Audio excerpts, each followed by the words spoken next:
O silêncio que hoje paira sobre as planícies da Europa Central e as ilhas do Pacífico esconde o eco de um mundo que há menos de um século ruiu completamente. Não foi apenas uma guerra por fronteiras ou recursos, mas um colapso sistêmico da civilização. Para entender como a humanidade chegou ao abismo, precisamos recuar ao fim da Grande Guerra em 1918.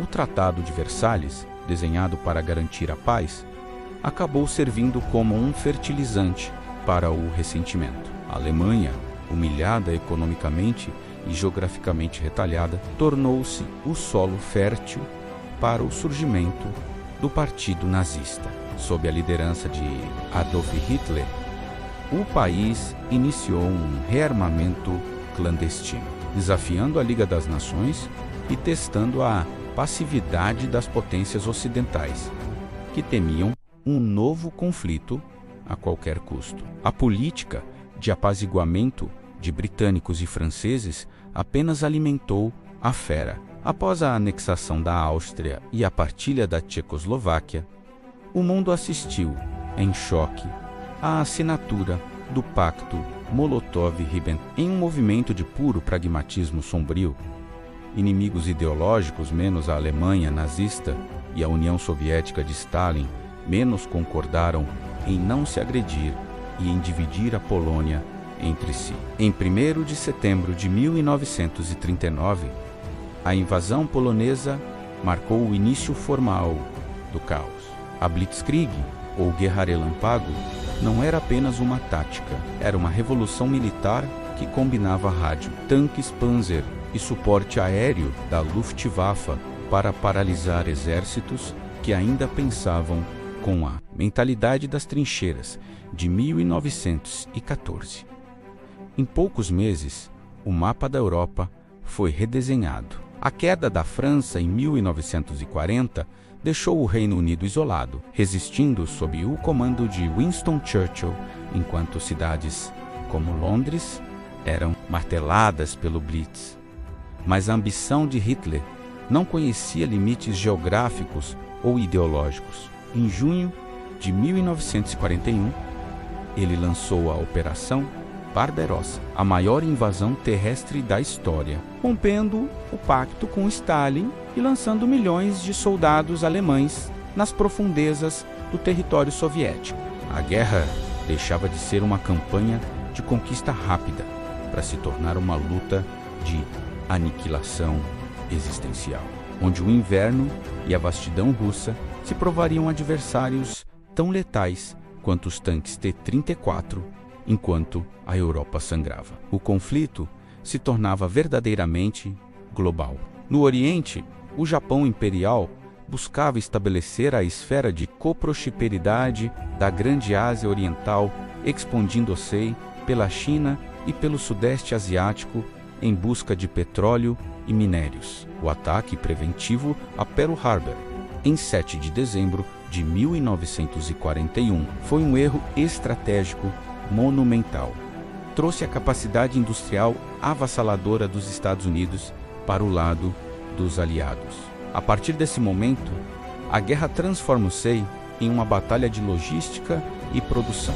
As fábricas de Detroit e os estaleiros da Califórnia tornaram-se o arsenal da democracia, produzindo navios e aviões em uma velocidade que o eixo jamais conseguiria acompanhar. O ano de 1942 marcou o ponto de inflexão. No norte da África, a Batalha de El Alamein impediu o avanço alemão em direção aos campos de petróleo do Oriente Médio.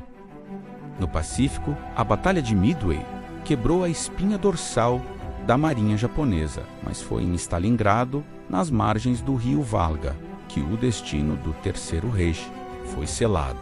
Durante meses, soldados lutaram por cada sala e cada porão em uma cidade em ruínas. A rendição do 6º Exército Alemão marcou o início de uma retirada que só terminaria em Berlim. Enquanto os exércitos avançavam, o mundo começava a descobrir o custo moral da guerra, o Holocausto, uma máquina industrializada de extermínio que buscava apagar povos inteiros da história. um horror que desafiava qualquer compreensão humana. A fase final do conflito foi marcada pela abertura da Segunda Frente na Europa Ocidental. Em 6 de junho de 1944, o Dia D viu a maior força de invasão anfíbia da história desembarcar na Normandia, sob o comando do general Dwight Eisenhower. Simultaneamente, o Exército Vermelho lançava a Operação Bogration, destruindo o grupo de exército centro da Alemanha no leste. O cerco estava fechado. Em abril de 1945, com Hitler suicidando-se em seu bunker em Berlim, reduzida a escombros, a guerra na Europa terminou. No entanto, o Japão continuava a lutar com uma tenacidade desesperada. O uso das bombas atômicas em Hiroshima e Nagasaki, em agosto de 1945, não apenas encerrou a guerra, mas mudou a natureza do poder global para sempre. Quando as armas finalmente silenciaram, o mundo que emergiu das cinzas era irreconhecível. O colonialismo europeu estava agonizante e duas novas superpotências, os Estados Unidos e a União Soviética, preparavam-se para dividir o globo em uma nova e fria rivalidade. A criação das Nações Unidas foi uma tentativa de garantir que tal catástrofe nunca se repetisse.